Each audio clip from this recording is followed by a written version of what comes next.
Alright, this is going to be the install for the aFe 2.5-inch MACHForce, the high tuck exhaust. The reason why I choose this one, I had this on the 2010. I'm not extremely fond of the sound of it, but I didn't buy this for sound. I bought this because it's one of the few units that the exhaust exits behind the bumper.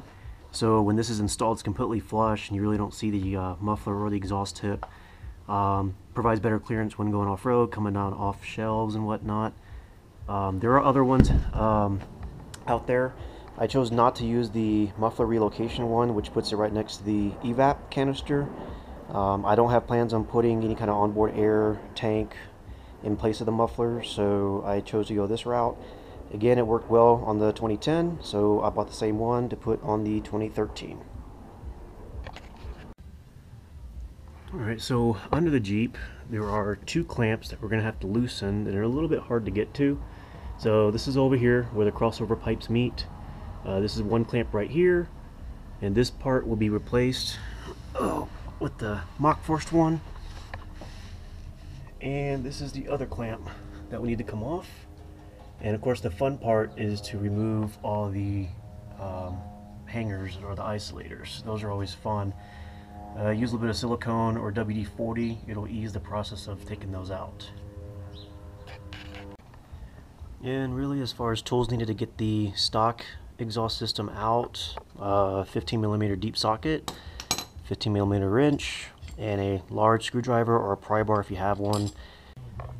Alright, and then here's the old pieces that came out. There's a stock muffler, stock resonator, and of course the pipe itself.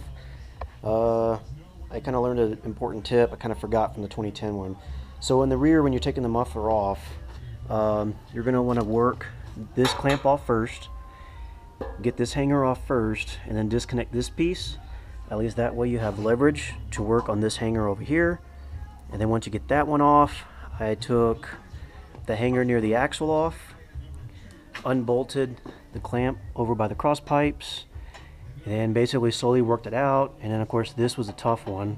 Had to use some WD-40 to loosen it up a little bit. Eventually came off. And also as a tip, go ahead and drop your transmission skid plate. That'll give you enough clearance to actually work this whole piece out through the front instead of through the rear. The 2010 that we had already had a 3.5-inch lift on it, so it actually gave us enough room to actually work it out the back. And I don't remember the 2010 having a resonator. I could be wrong, but this got caught up on the evaporative canister, so I had to work it out the front way. Not sure if I mentioned it earlier, but in general, when you're taking apart the stock pieces, you work from the rear of the vehicle forward. So naturally for installation, we're going to work where the crossover pipes are and then work our way back. And of course at this time, don't forget to put these clamps on the pipes first before putting it on, because nothing sucks more than having to take it apart after you kind of worked everything together and put these clamps back on.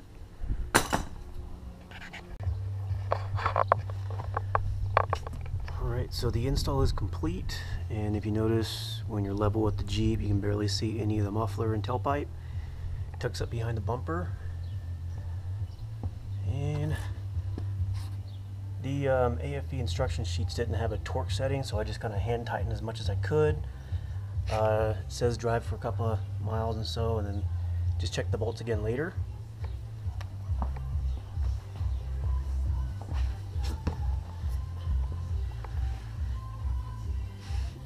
And just retighten as needed.